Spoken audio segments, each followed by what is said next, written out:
Good afternoon. Happy Toastmasters Week. Is it Toastmasters? Wow. Yes, this is Washington State Toastmasters Week. As you all know, volunteering is a great way to serve your community. And I would like to know your thoughts about the following questions. Do you feel that middle school and or high school students should be required to perform community service? Why or why not? And Sherry? Absolutely. I believe that our middle school students and our high school students should have to perform community service because they don't understand what community service is, and until they're in that shoes or standing in that food bank, understanding that people need this help, they don't realize how lucky that they are. I dragged my son to a food bank and made him work with us, hauling the rice, hauling all of the, basically, because he was the strongest one of all of us, they made him do all the work. But for him to see the faces that came through that food line, I think helped and gave him a real sense. And also when he was very, very little, I took him to some of the homes where they had the very sick children on the Ronald McDonald House and some of the others. And my mom will remember this, but he took everything he owned, his skis, his blankets, his clothes, and donated them all. And we let him because we thought that was just a beautiful thing to do. But I do think that kids of all ages should at least be exposed to community and community and social service.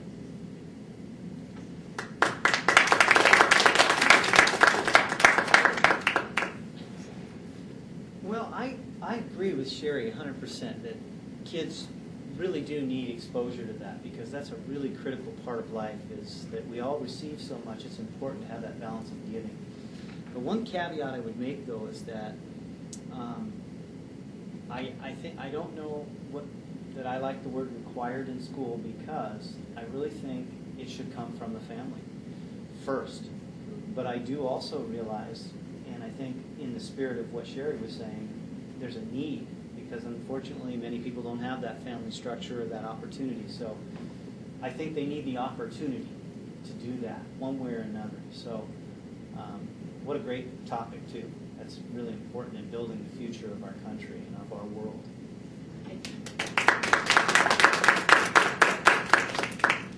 How can we encourage middle school and high school students to volunteer without making it mandatory? Melissa?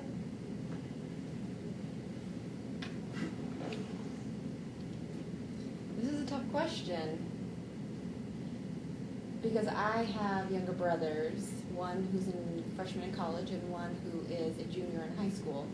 And I require the younger one to participate in volunteer activities with me. I think it's important to instill those values and really an education about the way that the community works.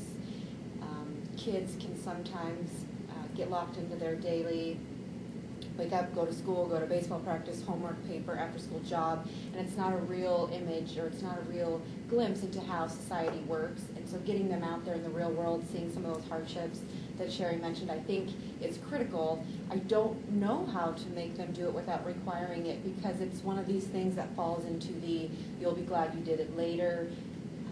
It falls into the you don't appreciate it now, but you will later when you're older type things. And I don't know how you can make a young mind see those long-term benefits without making some sort of requirement or penalty attached to it. So if anyone else knows the answer, I'd be happy to hear.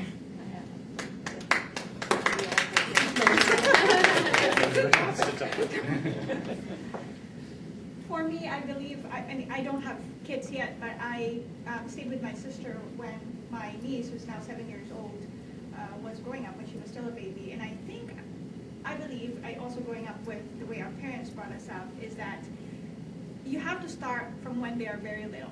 You cannot just all of a sudden, when they're 10 or 13, start telling them about all these things. You have to instill it from them from the time they're very little. I think it starts when you teach them to share with little kids, not necessarily to start with somebody else out, volunteering. And then from there, I think rewarding them, not necessarily material things, but praising them once they do that.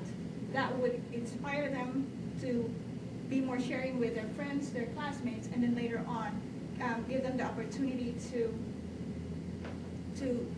give that in a bigger picture, like volunteering. And by that time, if they're, say, 10 or 15, it won't be so much work for them. It would be more for them helping other people and giving a part of themselves. And with my niece, what I find is that being 7 years old and now has a 6-month-old brother, my sister doesn't even have to ask her to do a lot of things. She just volunteers. You know, what can I do to make it easier for you? So I think with that, it's very important that you start from when they are very young. Thank you.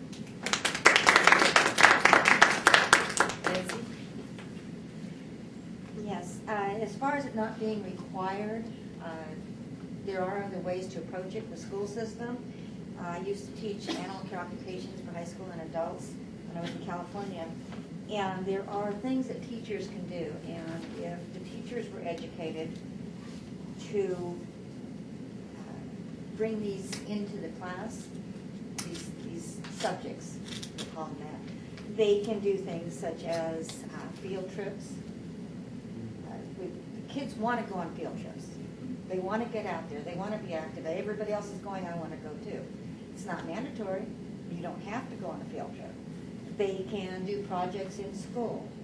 I remember when I think it was in the 3rd grade, we were learning about the Pueblo Indians and that, and so we made these little mud huts in the classroom. And you could take something like that and say, okay, now here, these are, how would you feed these people? What would you do? You can educate the kids, get them some information, get them involved. There are people out there who are in need that are perfectly willing to come into classrooms and talk to the kids, telling them how they got into these situations sometimes, or what it's like to, what is it like to be hungry? What is it like not to be able to feed your children? And there are a lot of parents are not, excuse me, I have to back up here a little bit, but parents are not always willing to go out and do that because they don't know themselves. And how do you expect the next generation to learn if somebody else doesn't intervene at some point and teach these young people? But there are options in school other than, there are other ways to get it out there to the children. Yeah, but you have to get to the teachers. So then that way it wouldn't be mandatory.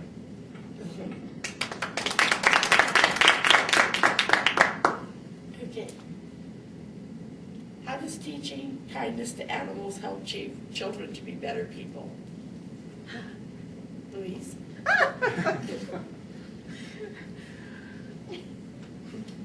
I'm not laughing at the topic, it's just, excuse me, I haven't started yet. I watch way too much Law and Order because they tell frequently on that show that people who end up being rapists and murderers are the ones that abuse animals as children. And there's a history. So there is a relation in the negative manner, but in the positive way, as long as you can teach a child or the child learns how to be compassionate and empathetic for another living being, that's a good thing to transition toward mates, children, and their fellow man.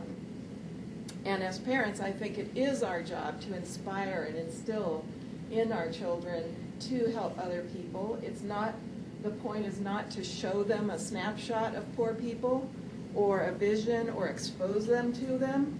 It's to develop in them a yearning and a desire and a passion for helping other people out of their own heart. My kids were in high school when it was mandated that they do volunteer work, and that upset us because, we didn't want the constraint of these requirements, and they had these ridiculous hoops they had to jump through, and it was so distracting to follow what the school required that they couldn't do what they really wanted to do, until I finally said, forget the school rules. Go and do what you want to do, make it the best you can, and they did that, both of them, and succeeded well. So I think it's a lifelong skill that needs to be instilled by parents. Thank you.